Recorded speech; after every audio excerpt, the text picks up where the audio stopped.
নমস্কার, ছবি দত্ত 2529-এ আপনাদের সকলকে স্বাগত জানাই। আজ আমার রান্নাঘরে রান্না হচ্ছে শোলা কচুর বড়া। এটা আমার মা খুব ভালো করতেন, মায়ের থেকেই শেখা। তো তার জন্য লাগছে শোলা কচু কেটে আপনারা গোলও করতে পারেন। আমি একটু বড় ছিল বলে হাফ করে কেটে নিয়েছি। নুন আর হলুদ দিয়ে সামান্য একটু ভাপিয়ে নিয়েছি। আর ব্যাটারটা তৈরি করেছি 2 চামচ মুসুরির ডাল আর 1 চামচ গোবিন্দভোগ চাল ভিজিয়ে রেখেছিলাম, সেটা পেস্ট করেছি নারকেল, কাঁচা লঙ্কা, লবণ আর চিনি দিয়ে। তো চলুন দেখে নেওয়া যাক কী করে বানাই। কড়াই চাপিয়েছি, এবার দিয়ে দিচ্ছি সর্ষের তেল।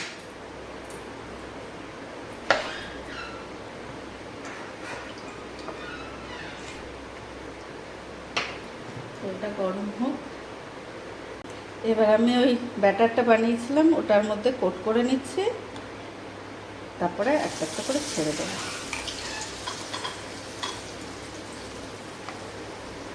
গরম গরম ভাত, ডাল আর এই বড়া ভাজা, কী যে স্বাদ, অপূর্ব। আপনারা অবশ্যই বাড়িতে বানিয়ে দেখবেন, আশা করছি খুব ভালো লাগবে। খুবই সুন্দর একটা রান্না, কেন জানি না মায়ের হাতের স্বাদ তো অন্যরকমই হয়। সে স্বাদ আমি ভুলতে বসেছি।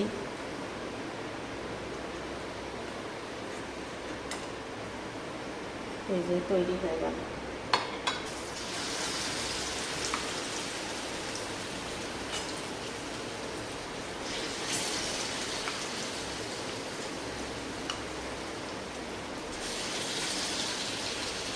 এই দেখুন আবার হয়ে গেল ভাজা, সুন্দর। তাহলে আমার তৈরি হয়ে গেল শোলা কচু বড়া ভাজা। রান্না করছি শোলা কচুরই আরেকটা পদ, চিংড়ি মাছ দিয়ে শোলা কচুর তরকারি। চিংড়ি মাছটা ভাজতে দিয়ে দিয়েছি। এবার এর মধ্যে দিয়ে দেবো পেঁয়াজ, আদা, রসুন, কাঁচা লঙ্কা বাটা।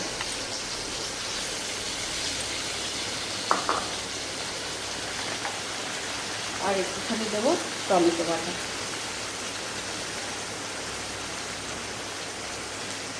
আর একটুখানি দেবো টক দই। খুবই সাধারণ রান্না, কিন্তু খেতে হয় অসাধারণ। এবার এর মধ্যে দিয়ে দেবো রোজের যা মশলা লাগে, লঙ্কা গুঁড়ো,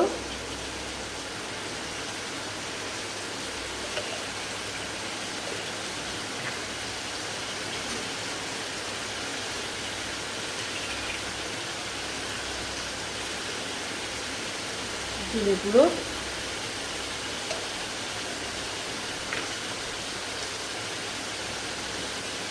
স্বাদ মতো লবণ। কচুটা যেহেতু আমি লবণ আর হলুদ দিয়ে সেদ্ধ করে রেখেছি, তাই লবণটা একটু কমই দিচ্ছি এখন। আর একটু সামান্য চিনি। মশলাটা খুব সুন্দর করে এবার ভাজা হবে যতক্ষণ না তেল ছাড়ছে।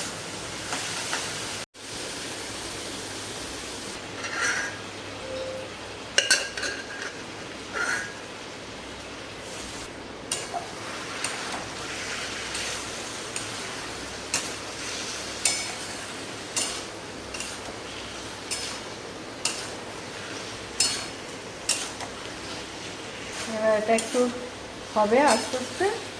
নামানোর আগে ঘি আর গরম মশলা দিয়ে নামিয়ে আমি চলে এসেছি আমার থালি। ভাত, তার মধ্যে দিচ্ছি মসুর ডাল, শোলা কচুর বড়াটা যে ভেজেছিলাম সেটা, আর শোলা কচু চিংড়ি মাছের ডালনা। তো কেমন হয়েছে সবাই বলুন, আর অবশ্যই বাড়িতে বানিয়ে দেখবেন কেমন লাগছে। আশা করি ভীষণ ভালো লাগবে। পাশে থাকবেন, আমার চ্যানেলটা সাবস্ক্রাইব করে দেবেন। আপনাদের যদি কোনো অনুরোধ থাকে সেটাও আপনারা কমেন্ট সেকশনে করতে পারেন। ধন্যবাদ।